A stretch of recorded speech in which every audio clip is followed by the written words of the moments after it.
For the past few months, pollen has been annoying, especially when it gets on our clothes, all over our cars. Yes, but one viewer suggests pollen could actually help us. One day, maybe. David Carnes explains in this week's Your 3 Cents.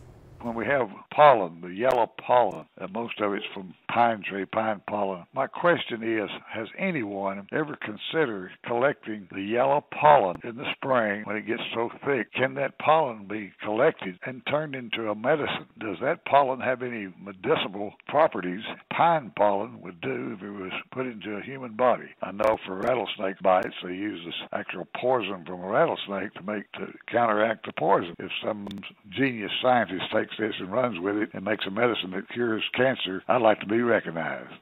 Okay, Bill, we're probably a long way from pollen being a cancer cure, but you raise a good point. The yellow pollen that you see is primarily pine pollen, and if you do a quick internet search, you will quickly find out two things. First, claims are made that pine pollen can help with everything from acne to low testosterone to hangovers. The second thing you will discover is that, in the words of verywellhealth.com, there's currently a lack of research to back up these claims or to support pine pollen's supposed effects.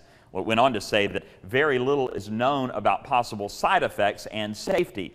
Another important thing to know about yellow pine pollen is that it generally isn't the kind of pollen that causes problems for allergy sufferers. If you can see the pollen, it's probably too big to be inhaled into the respiratory tract, but it does signify that there are many other types of pollen present in the air that can cause you problems. And this is where collecting pollen does have some benefit. It is actually how allergy treatments work. I spoke with local allergist Dr. Mark Cromie. He said, "The pollen that falls from the trees is what is in our allergy shots. It is collected and identified for each individual allergen. It only works if injected, not swallowed." He also said it is a very tedious process that is FDA approved. So it's definitely not a good idea to scoop it off your car and eat it.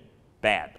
Well, Bill, this may be all the recognition you get, but here's to you for putting out there something I am sure a lot of other people were wondering. Well, that's my 3 cents. If you have something interesting or awesome on your mind, I want to hear about it. Rant, rave, do whatever you want. Call me, 423-643-9722, and give me your 3 cents.